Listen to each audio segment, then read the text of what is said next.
Sino ang kalimitang nadi-disapprove kay Pagsibol Village? Hello po, kung ikaw po ay buyer ng Pagsibol Village in Pampanga and in Cavite, I am Cindy Bernal Hapil, sales manager po ako ng Dream House Realty. 25 years na po kami na tumutulong na magkaroon kayo ng sarili niyong dream house. So ano yung mga disqualification, yung mga reason ba't nadi-disqualify, hindi nakaka-receive ng susi? Ang pinakauna-una po dyan is yung nawala ng trabaho. Dapat po kapag nakapasok na po or kapag magre-reserve ka, dapat buo ang loob. Dapat po, at least hanggang hindi mo pa nakukuha yung susi, huwag ka po muna mawawalan ng trabaho kasi magsi-CIC Pag-ibig, aalamin ni Pag-ibig kung doong sa COE, kung na-employed ka pa. Yan lang naman po ang mga reason na madalas. And then, ang mga nadi-disqualify, yung hindi naging honest na nag-reserve ka, and then hindi mo sinabi na meron kang previous housing loan nung unang panahon na na-foreclose ni Pag-ibig. One record ka lang po sa buong pangalan mo, yung, di ba po may isang record ka lang?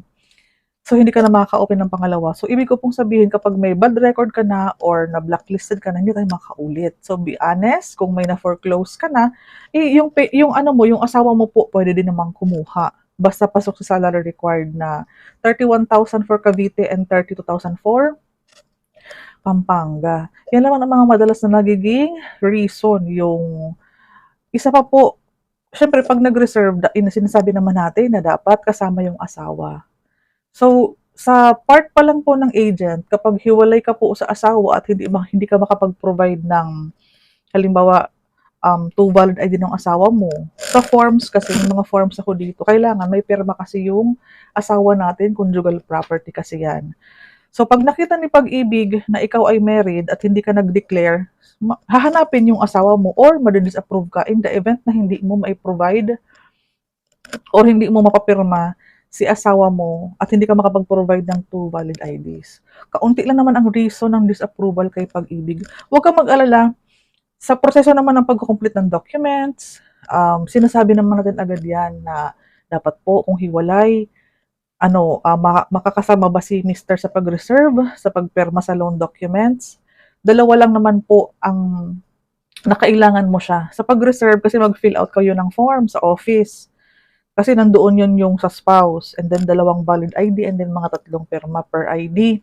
And then sunod na perma nyo yan sa loan document signing doon na sa bundle. Kasi baka mag-random check, hanapin yung ID ng asawa mo, paano pag hindi mo po mai-provide? So hindi ka makakapag-loan documents, hindi papasok yan sa Pag-ibig. Mabuti na pong maging honest sa simula para ma-troubleshoot natin, mapakiusapan mo siya, ganun po. Again, stricto tayo kapag nawalan ng work, disapproval po agad yan.